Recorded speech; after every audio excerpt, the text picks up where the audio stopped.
அருள் அமுதம்.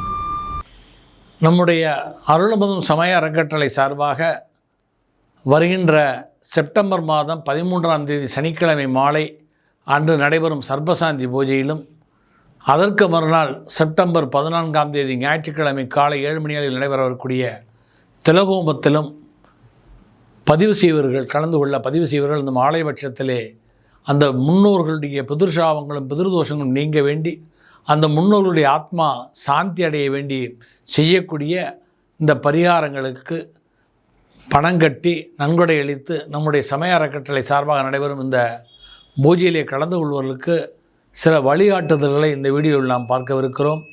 இந்த வீடியோவானது ஒரு தனிப்பட்ட வீடியோ. இந்த யாகத்திலே, இந்த ஹோமத்திலே கலந்து கொள்வதற்காக மட்டுமே இந்த வீடியோ வெளியிடப்படுகிறது. இந்த ஹோமத்தில் யாரெல்லாம் கலந்துக்கிறாளோ முன்னாடி அவள் நம்முடைய அறக்கட்டளைக்கு 5000 ரூபா பணம் அனுப்பிச்சு, அந்த பணம் அனுப்பிச்ச ஸ்க்ரீன்ஷாட்டையும் நம்ம அறக்கட்டளை நம்பருக்கு அனுப்பிச்சு முதல்ல பதிவு செய்யணும். இதில் 2 விதமானது. வெளிநாட்டில் இருக்கிறவா, என்ஆர்ஐயில் இருக்கிறவா என்ஆர்ஐ அக்கௌண்ட் மூலமாக பணம் அனுப்பக்கூடாது.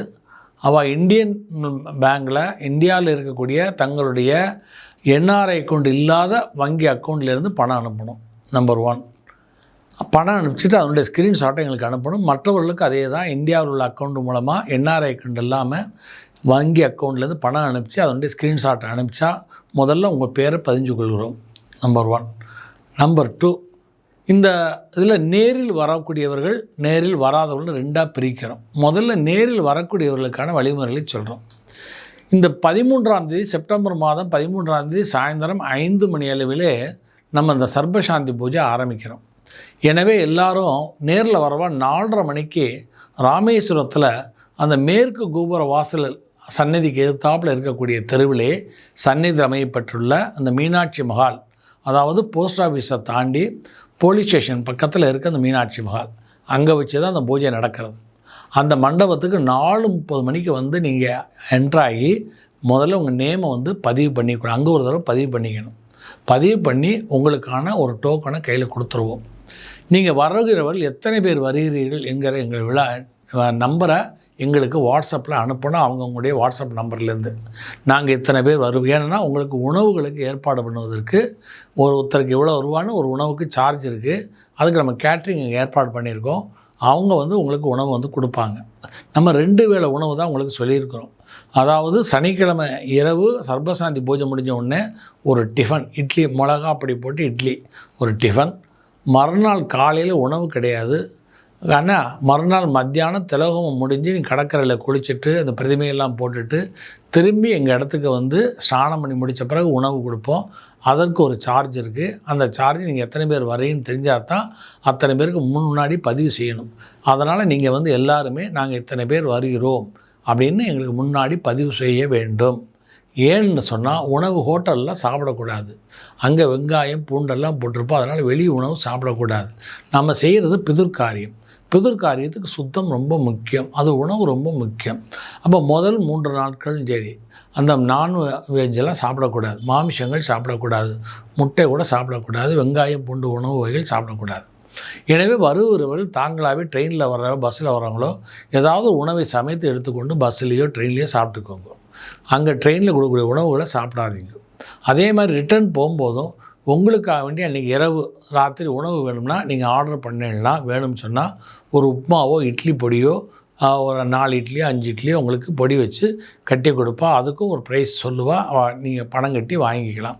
அதுக்கும் முன்னாடியே நீங்கள் சொல்லணும். அப்போ நீங்கள் என்ன பண்ணணும்னு சொன்னால், நாங்கள் இத்தனை பேர் கலந்துக்கிறோம், எங்களுக்கு முதல் நாள் இரவு இத்தனை பேருக்கு உணவு, மறுநாள் மத்தியானம் இத்தனை பேருக்கு உணவு, அன்றைக்கி ராத்திரி நாங்கள் ரிட்டர்ன் போகும்போது எங்களுக்கு ட்ரெயினில் இத்தனை பேருக்கு எங்களுக்கு இட்லி இத்தனை பார்சல் வேணும்னு முன்னாடியே குறிப்பிட்டு அனுப்பணும். அப்போ தான் நம்ம கேட்ரிங்காரங்களுக்கு 3-4 தினங்களுக்கு முன்னாடியே அவங்களுக்கு சொல்லணும். அதனால் அந்த வருகின்றவர்கள் எத்தனை பேருங்க எண்ணிக்கை எங்களுக்கு சொல்ல வேண்டும். கூடுமானவரை குழந்தைகளை கூட்டிக் கொண்டு வர வேண்டாம். தந்தை இல்லாதவர்கள், பெரிய குழந்தைகளாக இருந்தால் தந்தை இல்லாதவர்கள் இருந்தால் அந்த ஹோமத்தில் கலந்துக்க முடியும். திலகோமத்தில் தந்தை இருப்பவர்கள் பெரியவர்களாக இருந்தால், குழந்தைகளை கூட்டிகிட்டு வரா, பெரிய பொண்ணாக இருக்கா, ஒரு ஏஜில் இருக்கிறா அப்படின்னு சொன்னால், அவர்களுக்கு கல்யாணம் ஆகலை, குழந்தை இல்லை கணவன் மனைவி ஒற்றுமை இல்லாமல் இருக்கா, பிரிஞ்சு இருக்கிறான்னா அவளுக்கெல்லாம் அந்த நாள் நடக்கக்கூடிய சர்பசாந்தியில் அவளை உட்கார வைப்போம். அதனால் நாள் நடக்கக்கூடிய சர்பசாந்தியில் அவங்க கலந்துக்கலாம். ஆனால் மறுநாள் நடக்கக்கூடிய திலகோமத்தில் அவள் கலந்துக்க முடியாது. ஏன்னா அதில் அப்பா இல்லாத மட்டும்தான் பண்ண முடியும். அப்படி அவர்களை நீங்கள் கூட்டிக் கொண்டு வந்தால் அவங்கள தனியாக நாங்கள் வேறு ஒரு இடம் உள்ளே தள்ளி உட்கார வச்சுருவோம். நீங்கள் கடற்கரையில் போய் குளிச்சுட்டு வந்த பிறகு தான் அவங்கள சாப்பிட நீங்கள் இங்கே ஸ்நானம் பண்ண பிறகு தான் அவங்களுக்கு நம்ம உணவு அவரோட சேர்த்து கொடுப்போம். அதனால் அது வரைக்கும் அவங்க உணவு எதுவும் சாப்பிட முடியாது, கூட உட்காந்துருக்கணும். அதனால் கூடுமான வரை குழந்தைகளை கூட்டிகிட்டு வராதீங்க. குழந்தைகளால் பட்னியாக இருக்க முடியாது, பசி தாங்க முடியாது. ஏன்னா நீங்கள் பூஜையில் இருப்பீங்க, இப்போ குழந்தைகளை உங்களால் கவனிச்சிக்க முடியாது. அதனால் ஒரு அறிவுறுத்தலை உங்களுக்கு தெரிவித்துக் கொள்கிறோம். ரெண்டாவது என்னென்னா, இப்போ திருமணமாகாதவா, குழந்தை இல்லாதவா, இது மாதிரி இருந்தால் அவர்களுக்கு தான் இந்த சர்பசாந்தி பூஜையை வச்சுருக்கிறோம். அந்த பூஜையில் அவங்க உட்காந்துக்கலாம், தப்பு இல்லை. இது புரிஞ்சது. மறுநாள் கூட மற்றவர்கள் கலந்துக்க முடியாது. அவர்கள் கூட மறுநாள் காலையில் திலகம் பண்ணும்போது இந்த அப்பா இல்லாத மட்டும்தான் உட்கார முடியும். சப்போஸ் அப்பா இல்லாதவர்கள் நேரடியாக வர முடியலைன்னா நம்ம அதுக்கு சொல்லியிருக்கிறோம். அவர்களிடம் முடிந்தால் ஒரு தர்ப்பக்கட்டை வாங்கி கொண்டு வரலாம். இல்லை தர்ப்பக்கட்டு வாங்கிட்டு வர முடியாட்டாலும் பரவாயில்ல, நாங்களே அவர்களுக்கு பதிலாக உட்காந்து, அதாவது உங்கள் தந்தைக்கு சார்பாக ப்ரீஸ்ட் வாத்தியார்களே உட்காந்து உங்களுக்காக பண்ணி கொடுப்போம், ஐயர்களே பண்ணி கொடுப்போம். அதனால் எந்த பிரச்சனையும் ஒன்றும் இல்லை. அதனால் எங்கள் அப்பா இருக்காங்களே, நான் எப்படி பண்ணுறதுங்கிறது கவலைப்பட வேண்டாம், நாங்களே பண்ணி கொடுப்போம் உங்கள் அப்பா ஸ்தானத்தில் இருந்து உங்களுக்கு பதிலாக. நீங்கள் அந்த லிஸ்ட்டு மட்டும் எங்களுக்கு என்னென்னா, நீங்கள் 2 விதமான லிஸ்ட்டு எடுத்துகிட்டு வரணும். ஒரு லிஸ்ட்டு என்னென்னா, எங்களுக்கு முன்னாடியே அனுப்பணும். இந்த நேரில் வரவங்களாக இருந்தால் கையில் கொண்டு வரணும். அதாவது நாள் சர்பசாந்திக்கு இப்பொழுது உயிருடன் இருக்கக்கூடியவர்கள், அவர்களுடைய கோத்திரம், பெயர், நட்சத்திரம், ராசி, இது அப்பா அம்மா குழந்தைகளாக இருந்தாலும் சரி எல்லாருடைய பேரையும் எழுதி கொண்டு வரலாம். இது உயிருடன் இருப்பவர்கள் நாள் சர்பசாந்தி பூஜையில் அவர்களுக்கு சங்கல்பம் சேவிக்கப்படும். அப்புறம் அன்னைக்கு நீங்கள் வரும்போதே எல்லோரும் 2 குடம் கலசம் கொண்டு எங்கிட்ட கொடுத்துடணும்.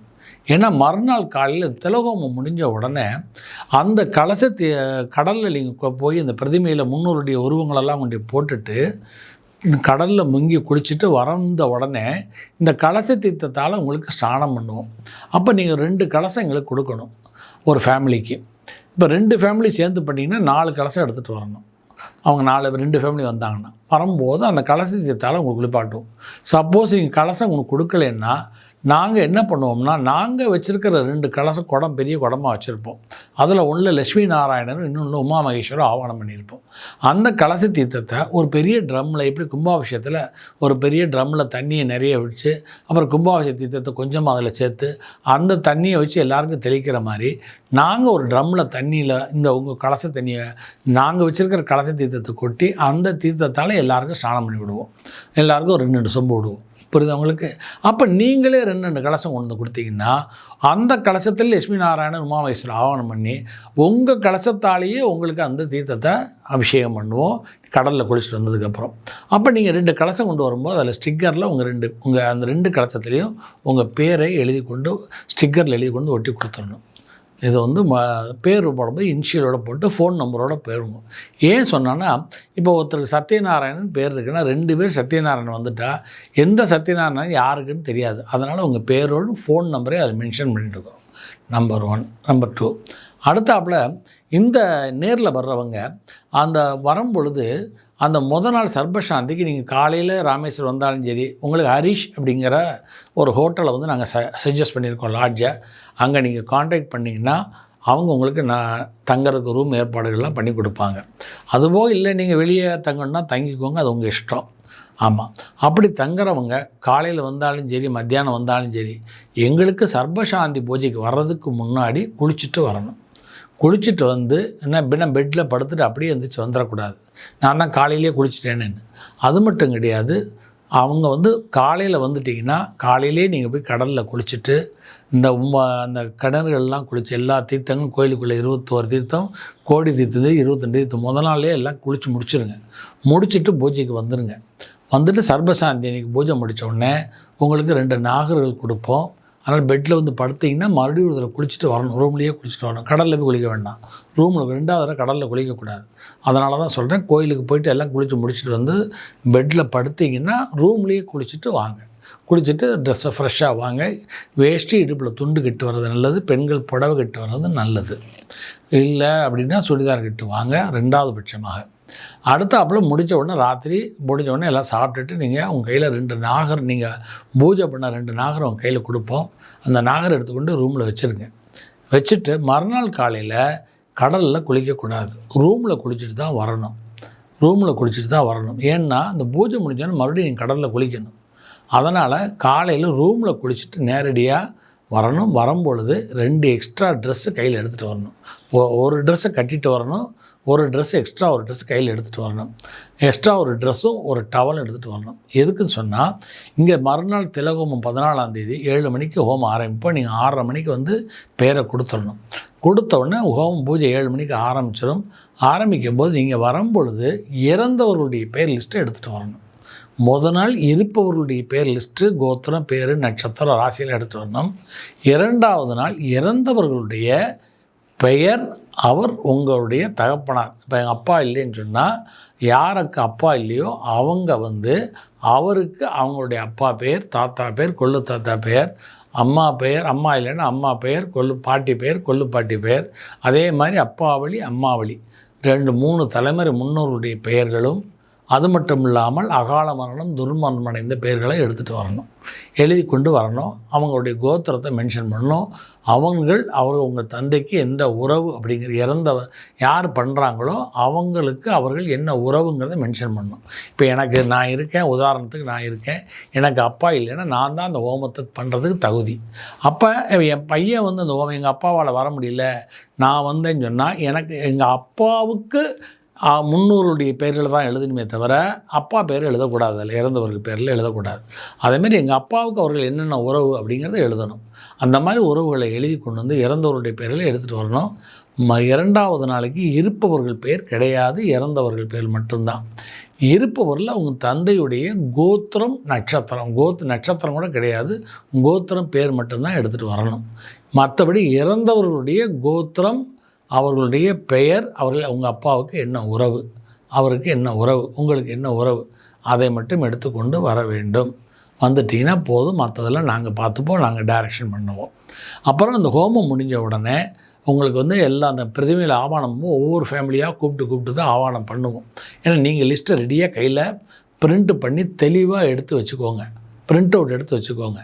அங்கே வந்து கன்ஃபியூஸ் பண்ணி பேரை தப்பாக சொல்லி ஆவாகனம் பண்ணியாச்சுன்னு சொன்னால் அந்த பூஜையினுடைய முழு பலன் கிடைக்காது. அதனால் சில பேர் நான் ஞாபகத்தில் நானே சொல்கிறேன் அப்படின்னு அங்கே வச்சு ஞாபகத்தில் சொல்கிறீங்களா வச்சுக்காதீங்க. பேரை ஒரு பேப்பர் எழுதிட்டு வந்துடுங்க. எழுதிட்டு வந்து அந்த பிரிண்ட் அவுட்டாக எடுத்து எங்கள் கையில் கொடுத்தா நாங்கள் ஈஸியாக நாங்கள் பண்ணிவிடுவோம். இல்லைன்னு நீங்கள் கையில் வச்சுக்கோங்க, சொல்ல ஆவாகனம் பண்ணிவிடுவோம். இதில் 3 விதமான பித்திருக்களை வச்சுருப்போம். ஒன்று அப்பாவளி முன்னோர்களுக்கு ஒரு ஆண் பெண் பிரதிமை, அடுத்து அம்மாவளி முன்னோர்களுக்கு ஒரு ஆண் பெண் பிரதிமை உருவம் வச்சுருப்போம். அடுத்து அதுபோக காருண்ய பித்திருக்கள்னு சொல்லி நமக்கு தெரியாதவர்கள் இந்த மாதிரி அகால துர்மரணம் அடைஞ்ச பித்திருக்களுக்கு தனியாக ஒரு ஆண் பெண் உருவம் வச்சுருப்போம். அப்போ 3 செட்டு ஒரு குடும்பத்துக்கு வச்சுருப்போம். சரியா? அதனால் உங்களுடைய இந்த பேர்கள் எல்லாம் எழுதிட்டு வந்துடுங்க, பிரிண்ட் அவுட் எடுத்துகிட்டு வந்துடுங்க. கன்ஃபியூஸ் பண்ணிவிட்டு அங்கே வந்து நீங்கள் எழுதாமல் வந்து ஞாபகத்தில் சொல்கிறேன்னா மறந்து போயிடுச்சுன்னா கன்ஃபியூஸ் பண்ணால் ஆவாகனம் பண்ணும்போது தப்பாக ஆகிடும். அப்புறம் அந்த பூஜையுடைய பலன் உங்களுக்கு முழுசாக கிடைக்காது. அதனால் எழுதி பிரிண்ட் அவுட் எடுத்துகிட்டு வந்துடுங்க. இந்த பூஜை முடிஞ்ச உடனே அங்கேயே ஒரு தர்ப்பணம் இருக்குது. தர்ப்பணம் பண்ணி முடிச்சுட்டு இந்த உருவம் இந்த எல்லாத்தையும் எடுத்து மொத்தமாக பிண்டங்கள்லாம் எடுத்து மொத்தமாக துணியில் கட்டி தருவோம். கட்டிட்டு கருப்பு துணியில் கட்டி அதை கொண்டே கடலில், ராமேஸ்வரம் கடலில் கொண்டே போடணும். இந்த மண்டபத்துலேருந்து கொஞ்சம் தூரம் ஆட்டோவில் போகிற தூரம் இருக்கும். நீங்கள் அந்த ஆட்டோவை ஒரு 5 பேர் சேர்ந்து ஆட்டோவில் போயிட்டு வாங்க. போய் ஆட்டோவில் போய் போட்டுட்டு தம்பதியாக இருந்தால் தம்பதியாக போங்க, தம்பதி இல்லாமல் தனியாக வந்தால் தனியாக போயிட்டு வாங்க. குழந்தைகளை கூப்பிட்டு போக வேண்டாம். சரி, குழந்தைகள் இருந்தால் இங்கே மண்டபத்துலேயே விட்டு போயிடணும். போய் குளிச்சுட்டு ஒரு 20 நிமிஷத்தில் வந்துடணும். நீங்கள் 20 நிமிஷத்தில் வந்துடணும். வந்த உடனே இங்கே வந்து அந்த ஈரத்தோடையே வரணும். நீங்கள் ஆட்டோவில் வந்துடணும். கடலில் தூக்கி போட்டுட்டு அப்படியே கடலில் 8 முங்கு, 16 முங்கு, 32 முங்குன்னு கணக்கு இருக்குது. குறைஞ்சபட்சம் 8 தடவை முங்கி எந்திரிங்க. எந்திரிச்சிட்டு, இல்லை ரொம்ப வயசானவங்கன்னா 3 தடவை இங்கே எந்திரிங்க. இல்லை சில பேர் கடலில் இறங்க முடியாதுன்னா யாராவது ஒருத்தர் ஹெல்ப் பண்ணலாம், ஒரு சொம்பால் தண்ணி எடுத்து உங்களுக்கு குளிப்பாட்டலாம். ஆனால் உடம்பு முழுக்க நல்லா நனைஞ்சிருக்கணும். அதை மட்டும் பார்த்துக்கோங்க. குளிச்சுட்டு வந்தவும் மறுபடியும் திருப்பி ஆட்டோ பிடிச்சி மண்டபத்துக்கு வரணும். மண்டபத்துக்கு வந்தோன்னா உங்களுக்குன்னு வச்சுருக்க கலச தீர்த்தத்தால் உங்களுக்கு அந்த ஸ்நானம் பண்ணுவோம். ஸ்நானம் பண்ணி முடித்த உடனே நீங்கள் தோட்டிட்டு அந்த போட்டிருக்கிற ட்ரெஸ்ஸை அங்கேயே நீங்கள் போட்டுடணும். போட்டுட்டு வேறு ட்ரெஸ்ஸை மாற்றிட்டு சாப்பாடு சாப்பிட்டு நீங்கள் ஊருக்கு கிளம்பலாம். அப்படி ஊருக்கு போகும்போது ட்ரெயின்லேயோ பஸ்லேயோ போகிறவங்க அன்னைக்கு ராத்திரி வெங்காயம், பூண்டு இந்த மாதிரி ஐட்டங்கள்லாம் சாப்பிடக்கூடாது. அதனால் உங்களுக்கு சாப்பாடு வேணும்னா எங்கிட்ட சொன்னோன்னா நாங்களே புக் பண்ணி அரேஞ்ச் பண்ணி சாப்பாடுக்கும் உங்களுக்கு ஒரு 4 மணிக்கு 1 மணிக்கு அங்கே கொடுக்குற மாதிரி, இல்லை அந்த கேட்ரிங் நம்பரை உங்களுக்கு கொடுத்துருவோம். அவங்க நீங்கள் காலையில் பார்ப்பீங்க. பார்க்கும்போது அவங்கள்ட்டே அந்த நம்பரை வாங்கிட்டு நீங்கள் அவங்கள்ட்டே பெற்றுக்கொள்ளலாம். இது வந்து நேரில் கலந்து கொள்வதற்கு உள்ள வழிமுறைகள். அதனால் முதல் நாள் சாயந்தரம் 4:30 மணிக்கு மண்டபத்தில் இருக்கணும். மறுநாள் காலையில் 6:30 மணிக்கு ஏர்லி மார்னிங் ரூமில் குளிச்சுட்டு வரணும். 2வது, இந்த திலோகோமம் முடித்ததுக்கப்புறம் கடலில் போய் போட்டுட்டு குளிச்சுட்டு வந்தவங்க திரும்பி இங்கே கலசத்தால் குளித்தவங்க மறுபடியும் கோவிலில் போய் சுவாமியை தரிசனம் மட்டும்தான் பண்ணலாமே தவிர, மறுபடியும் கடலில் குளிச்சுட்டு நான் தீர்த்தத்தில் குளிக்கலை, நான் முதல் நாள் மத்தியானம் தான் வந்தேன் அதனால் தீர்த்தத்தில் குளிக்கிறேன்னு 2வது இருக்க போய் அன்னைக்கு இந்த ஹோமம் முடித்ததுக்கப்புறம் கலச தீர்த்தத்தால் குளித்ததுக்கப்புறம் மறுபடியும் போய் கடலில் குளிக்கிறதோ தீர்த்தத்தில் குளிக்கிறதோ எங்கேயுமே குளிக்கக்கூடாது. போகிற வழியில் ராமேஸ்வரமோ அல்லது திருப்புல்லானியோ அல்லது தேவிப்பட்டமோ போய் குளிக்கக்கூடாது. ஏன்னா அந்த ஹோமம் முடித்தாச்சுன்னா அடுத்தாப்புல நீங்கள் சுவாமி தரிசனம் மட்டும்தான் பண்ணலாம். வர்ற வழியில் திருப்புல்லானியில் போய் இந்த சுவாமி தரிசனம் பண்ணலாம். மற்றபடி கடலில் ஸ்நானமோ வேறு எந்த ஸ்நானமும் பண்ணக்கூடாது. அந்த ஹோமம் முடித்து கடலில் குளிச்சுட்டு வந்து கலச தீர்த்தத்தால் குளித்தாச்சுன்னா அன்னைக்கு முழுவதும் மறுபடியும் எந்த குளியிலும் குளிக்கக்கூடாது. ரூமில் போய் கூட குளிக்கக்கூடாது. ஊருக்கு வந்து அன்றைய தினம் தூங்கி விட்டு மறுநாள் காலையில் தான் குளிக்கணும். இப்போ இந்த திலகோமத்தில் கலந்து கொள்பவர்களுக்கு இவ்வளோ நேரம் நான் வழிமுறைகள்லாம் சொல்லியிருக்கேன். இப்போ சில பேர் வெளிநாட்டில் இருக்கிறாங்க, வெளியூரில் இருக்கிறாங்க, இல்லை வயசானவங்களாக இருக்கிறாங்க, எங்களால் நேரில் கலந்துக்க முடியல அப்படின்னு சொல்கிறவங்கள இப்போ வர முடியாதவர்கள் பணம் அனுப்பிச்சு அவங்க புக் பண்ணியிருப்பாங்க இல்லையா, இப்போ அவங்களுக்கான வழிமுறைகளை சொல்கிறேன். இப்போ திலகோமம் எப்படி நேரில் கலந்துக்கிறவங்க அவங்க வந்து முதல் நாள் மறுநாள் அந்த திலகோமத்துக்குரிய மறுநாள் 3 நாளும் நான்வெஜ்ஜு இங்கே நீங்கள் எந்த ஊரில் இருந்தாலும் நான்வெஜ் சாப்பிடக்கூடாது, வெங்காயம் போட்டு சாப்பிடக்கூடாது. அந்த திலகோமம் முதல் நாள் சர்பசாந்தி அன்றைக்கி மத்தியானம் ஒரு 1 மணிக்குள்ளே சாப்பிட்ருங்க வீட்டில். அப்புறம் அந்த சர்பசாந்தி பூஜை முடிகிற வரைக்கும் சாப்பிடக்கூடாது. பூஜை முடிஞ்ச பிறகு நீங்கள் யூடியூப்பில் லைவாக நாங்கள் டெலிகாஸ்ட் பண்ணுறோம், அதை நீங்கள் பாருங்கள். முடிஞ்ச உடனே நீங்கள் சாப்பிடுங்க. அந்த சர்பசாந்தி பூஜை நீங்கள் வராதவங்களுக்காக நாங்கள் என்ன பண்ணுறோம்னா, வந்த நேரில் வர்றவங்களுக்கெல்லாம் நாகர்கள் கொடுத்து அவங்க கையால் அபிஷேகங்கள் பண்ண சொல்வோம். வராதவர்களுக்காண்டு நாங்களே 2 வெள்ளி நாகர்களை வச்சு வராதவங்க எல்லாருடைய பேர் நட்சத்திரங்களெல்லாம் சொல்லி நாங்களே சங்கல்பம் செய்துருவோம் அந்த சர்பசாந்தி பூஜைக்கு. அதனால் நீங்கள் இந்த வர முடியாதவர்கள் அவர்கள் இப்பொழுது இருக்கக்கூடியவர்கள், இறந்தவர்கள் பேர் இல்லை, இப்பொழுது வாழக்கூடியவர்கள் உங்கள் குடும்பத்தினுடைய கோத்திரம், பெயர், நட்சத்திரம், ராசி யாரெல்லாம் இருக்கலாம் அவங்க அத்தனை பேருடைய பேர், நட்சத்திர, ராசி, பெயர்கள், கோத்திரத்தை எங்களுக்கு அனுப்பணும். இது வந்து இருப்பவர்கள் டைட்டில் போட்டு எங்களுக்கு வாட்ஸ்அப்பில் டைப் பண்ணி அனுப்பணும். இப்போ ஒரு பேப்பரில் எழுதி ஃபோட்டோ எடுத்து அனுப்பக்கூடாது. ஏன்னா நாங்கள் அப்படியே அதை ஸ்ட்ரைட்டாக பிரிண்ட் அவுட் எடுப்போம். அதனால் பேப்பரில் எழுதி நீங்கள் அனுப்பக்கூடாது. மொபைல் ஃபோனில் டைப் பண்ணி மேலே இப்பொழுது இருப்பவர்கள் பெயர் அப்படின்னு போட்டு அனுப்பணும். அடுத்தாப்பில் மறுநாள் காலையில் திலகோமத்துக்கு இறந்தவர்கள் பெயர் அப்படின்னு போட்டு அனுப்பணும். அப்போ இறந்தவர்கள் பெயர்னால் யார் இந்த திலகோமம் பண்ணுறாங்களோ அவங்களுடைய கோத்திரத்தையும், இப்போ நான் தான் திலகோமம் பண்ணுறேன், எனக்கு அப்பா கிடையாது, இப்போ நான் பண்ணுறேன்னா என்னுடைய கோத்திரம் கௌஷிக கோத்திரம் பார்த்தசாரதி பேர், என்னுடைய ஒய்ஃப் பேர் போட்டு நட்சத்திரம் கூட கிடையாது, பேர் மங்கைனா ஸ்ரீவரமங்கை. அப்போ கௌஷிக கோத்திரம் பார்த்தசாரதி மனைவி ஸ்ரீவரமங்கை, அவ்வளோதான். நட்சத்திரம் ராசியெல்லாம் கிடையாது. சரியா? நாங்கள் 2 பேர் தான் இப்போ பூஜையை பண்ணுறோம். அப்போ எங்கள் பேரை மேலே போடணும். போட்டுட்டு பண்ணுகிறவர்கள் அப்படின்னு பேர் போட்டு அதற்கு கீழே இறந்தவர்கள் பேர் போட்டு, இப்போ நான் பண்ணும்போது என்னுடைய அப்பா, என்னுடைய தாத்தா, என்னுடைய கொள்ளு தாத்தா, என்னுடைய அம்மா, என்னுடைய பாட்டி, என்னுடைய கொள்ளு பாட்டி, இது அப்பா வழியில். அதே மாதிரி அம்மா வழியில் அப்போ இதில் அம்மா இருந்தான்னா அம்மாவை விட்டுட்டு அம்மாவுடைய அதாவது அப்பாவுடைய பாட்டி, அப்பாவுடைய கொள்ளு பாட்டி, அப்பாவுடைய எள்ளு பாட்டி, அந்த மாதிரி 3 பேரை சேர்த்துக்கலாம்.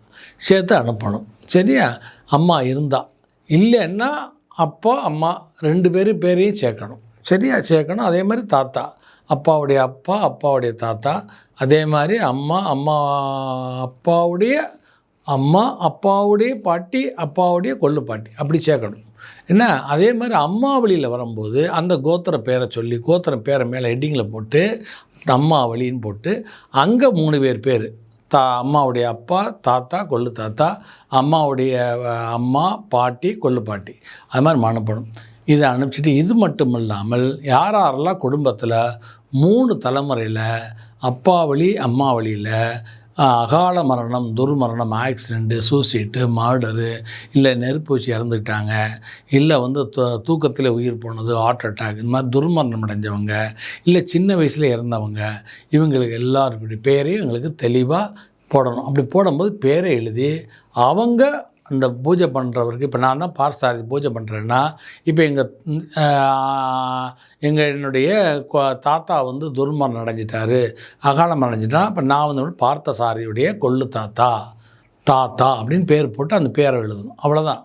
உறவு பேர் அவ்வளோதான் போடணும். துர்மரணம் போட்டால் போதும், வேறு ஒன்றும் போட வேண்டாம்.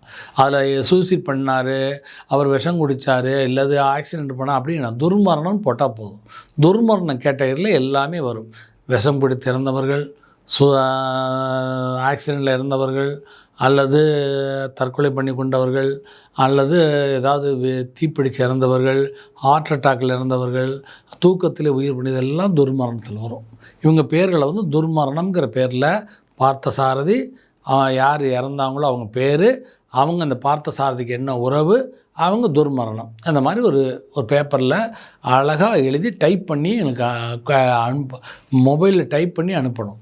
என்ன நீங்கள் பேப்பரில் எழுதி ஃபோட்டோ எடுத்து அனுப்பக்கூடாது. அனுப்பிச்சிங்கன்னா எங்களுக்கு ரொம்ப கஷ்டமாயிட்டு அந்த வேலை செய்ய முடியாது. நம்பர் 1. சரி, அடுத்தாப்பில் பார்த்தீங்கன்னா இந்த லிஸ்ட்டு கொடுத்தாச்சு. இந்த லிஸ்ட்டு எங்களுக்கு வந்துடணும். இந்த லிஸ்ட்டில் தெளிவு. நீங்கள் இந்த வீடியோ இன்றைக்கி ரிலீஸ் பண்ணிவிடுவோம், இல்லை நாளைக்கு காலையில் ரிலீஸ் பண்ணிவிடுவோம்.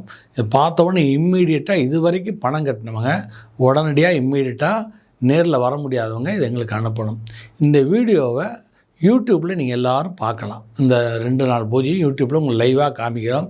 லைவ் அங்கே சிக்னல் நல்லா இருந்தால் நல்லா வரும், வரலைன்னா கொஞ்சம் அட்ஜஸ்ட் பண்ணிக்கோங்க. பூஜையை நாங்கள் பர்ஃபெக்டாக பண்ணுவோம்.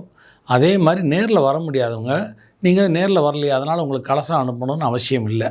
ஏன்னா கலசம் நேரில் வர்றவங்க கலசம் கொடுத்தா கொண்டு வந்தான்னா அந்த கலச தீர்த்தத்தால் அபிஷேகம் முடிச்சு அந்த கலசத்தை எங்களுக்கு தானமாக கொடுத்துடலாம். நேரில் வர முடியாதவங்க அவங்க எங்களுக்கு தானத்துக்கு நீங்கள் பணம் அனுப்பிச்சு தானம், வேஷ்டி தானம், வஸ்திர தானத்துக்கு பணம் அனுப்பலாம், அல்லது அந்த கலச தானத்துக்கு பணம் அனுப்பலாம். இது போக பஞ்சதானம், தசதானம், சோடச தானம் இருக்குது. கொடை, செருப்பு, பாய், தலகணை, பெட்ஷீட்டு, ஜமக்காலம், துளசி மாலை, அப்புறம் வெள்ளியில் கோமாதா, இந்த மாதிரி 16 சொர்ண தானம், இந்த மாதிரி 16 தானங்கள் இருக்குது. இந்த தானங்களுக்கு உங்களால் முடிஞ்ச உதவிகளை நீங்கள் பண்ணலாம். அதுபோக புடவை, வேஷ்டி கொடுக்கலாம் தம்பதிக்கு, அது மாதிரி கொடுக்கலாம். இதெல்லாம் உங்களுடைய சாய்ஸ். இதுக்கு வர முடியாது, நேரில் வர முடியலன்னா இது வர முடிஞ்சவங்களும் சரி, வர முடியாதவங்களும் சரி, இந்த தானங்களுக்கு எங்களுக்கு எங்கள் ட்ரஸ்டோட அக்கௌண்ட்டுக்கு நீங்கள் பணமாக அனுப்பலாம். நாங்கள் இந்த தானத்தை நாங்களே பண்ணிவிடுவோம். நீங்கள் தானம் அனுப்பும்போது, ரூபா அனுப்பும்போது இந்த தானத்துக்கு அந்த பணம் அனுப்பிச்சிருக்கேன்னு எங்களுக்கு ஒரு மென்ஷன் பண்ணால் போதும். அந்த தானத்தை உங்கள் பேரில் நாங்கள் பண்ணிவிடுவோம். அப்போ நேரில் வர முடியாதவங்க அவங்களுக்கு நியமம் என்னென்னா, அந்த முதல் நாள் சாயந்தரம் 5 மணிலேருந்து ராத்திரி பூஜை முடிகிற வரைக்கும் பட்னியாக இருக்கணும், முடிஞ்ச பிறகு தான் சாப்பிடணும். மறுநாள் காலையில் 7 மணிக்கு ஆரம்பித்ததுலேருந்து குளிச்சு ரெடியாக இருக்கணும். குளிச்சு ரெடியாக இருந்து வீட்டில் விளக்கேற்றி வைக்கணும். நாங்கள் திலகோமம் அந்த பூஜை ஆரம்பிக்கிறதுக்கு முன்னாடி, குளிக்கிறதுக்கு முன்னாடி சாப்பிட்டுக்கணும். இந்த திலகோமம் முடிஞ்சு 1 மணிக்கு நாங்கள் இங்கே அந்த சாப்பாடு போடுவோம். அதை நீங்கள் லைவாக வீடியோவில் பார்ப்பீங்க. அந்த முதல்ல ஒருத்தர் ஸ்நானம் பண்ணி வந்த உடனே கடலில் போய் குளிச்சுட்டு இங்கே ஸ்நானம் பண்ணி முடித்த உடனே அந்த பூஜை முடிஞ்சிடும், க்ளோஸ் ஆகிடும் சாப்பாடு போட ஆரம்பித்த உடனே. அதனால் அது வரைக்கும் உங்களுக்கு சாப்பாடு போடுறத காமிக்க மாட்டோம். அந்த குளித்து முடிச்சுட்டு வந்த உடனே கலச தீர்த்தத்தில் ஸ்நானம் பண்ணுறது வரைக்கும் தான் காமிப்போம். அதோட லைவ் வீடியோ கட் பண்ணுவோம். ஏன்னா சாப்பாடு போடுறத காமிக்கக்கூடாது. அதனால் நம்ம அதன் பிறகு நீங்கள் வீட்டில் சாப்பிடுங்க. ஒரு இலை போட்டு வீட்டில் ஒரு படையல் மாதிரி போட்டு நீங்கள் அன்றைக்கி உங்கள் முன்னோர்களை வச்சு சாமி கும்பிட்டு நீங்கள் சாப்பிடலாம். எனவே வர முடியாதவர்களுக்கான இன்ஸ்ட்ரக்ஷன். 2 பேர் மெயினாக என்ன பண்ணணும்னா, வருகிற நேரில் கலந்து கொள்கிறவங்களோ வரும்போது 2 கலசம் எடுத்துகிட்டு வந்து, அது பூஜை முடிஞ்சுன்னு அதனால் கலசத்தை ஸ்நானம் பண்ணி அந்த கலசத்தை தானமாக கொடுத்துடலாம். அதுபோக மேற்கொண்டு தானங்களுக்கு நீங்களே வாங்கியும் கொடுக்கலாம், அல்ல பொருளாகவும் பணமாகவும் கொடுக்கலாம். அது மட்டும் கிடையாது, வர்றவர்களும் சரி வராதவர்களும் சரி வருகின்ற நேரில் வருவர்கள் லிஸ்ட்டை ப்ரிப்பேர் பண்ணி எடுத்துகிட்டு வரணும். இருப்பவர்கள் பேர் ஒரு லிஸ்ட்டை தனியாக ஒரு பேப்பர்லேயும், இறந்தவர்களுடைய பேரை தனியாக ஒரு பேப்பர்லேயும் அனுப்பணும். அதே மாதிரி வர முடியாதவர்கள் டெக்ஸ்ட் அனுப்பும்போது, வாட்ஸ்அப் அனுப்பும்போது இருப்பவர்கள் பேரை தனியாக ஒரு டெஸ்ட்டில் போட்டுட்டு அதை முதல்ல சென்ட் பண்ணிவிட்டு, அதுக்கப்புறம் இறந்தவர் பேரை தனியாக டெஸ்ட்டு டைப் பண்ணி அது தனி டெக்ஸ்ட்டை அனுப்பணும். 2யும் ஒரே டெக்ஸ்ட்டில் அனுப்பாதீங்க. நிறைய பேர் லாஸ்ட்டாக இந்த தப்பு பண்ணியிருக்காங்க, பண்ணக்கூடாது. இருப்பவர்கள் பேரையும் இறந்தவர்கள் ஒரே டெக்ஸ்ட்டாக அனுப்பக்கூடாது, தனித்தனி டெக்ஸ்ட்டாக அனுப்பணும் கேட்டுக்கொள்கிறேன். வேறு எந்த சந்தேகம் இருந்தாலும் சரி எங்களுடைய அருளமுதம் சமய அறக்கட்டளை 9344948923 நம்பருக்கும், அடியனுடைய நம்பர் 9840149913 நம்பருக்கும் தொடர்பு கொண்டு கேட்டு தெளிவுபட்டுக் கொள்ளலாம். மேலும் அன்றைய தினம் நாங்கள் ராமேஸ்வரத்தில் இது மகாலயபட்சமாக இருக்கிறதுனால பித்ருக்கள் நேரடியாக அந்த பூமிக்கு வந்து நேரடியாக நம்முடைய அந்த பரிகாரங்களை ஏற்றி நமக்கு ஆசீர்வாதம் பண்ணுறதுனால அன்றைய தினம் நாங்கள் ராமேஸ்வரத்தில் அன்னதானத்துக்கு ஏற்பாடு பண்ணியிருக்கிறோம். அதனால் இந்த அன்னதானத்திற்கு தாங்கள் முடிந்தளவு கைங்கரியங்களை நன்கொடைகளை எங்களுடைய ட்ரஸ்ட்டுக்கு அனுப்பலாம்னு கேட்டுக்கொண்டு, இந்த யாகத்தில் கலந்து கொள்வர்கள், இந்த பூஜையில் இந்த பிதர்கள் கலந்து கொள்வர்கள் முடிவாக யாகம் முடிந்தவுடன் அடியேனுடைய தொலைபேசி எண்ணிற்கு ஜிபே எண்ணிற்கு குரு தட்சணையை அனுப்பித்து இந்த யாகத்தினுடைய பலனை பூர்ணமான பலனை அடைய வேண்டிக் கொள்கிறேன்.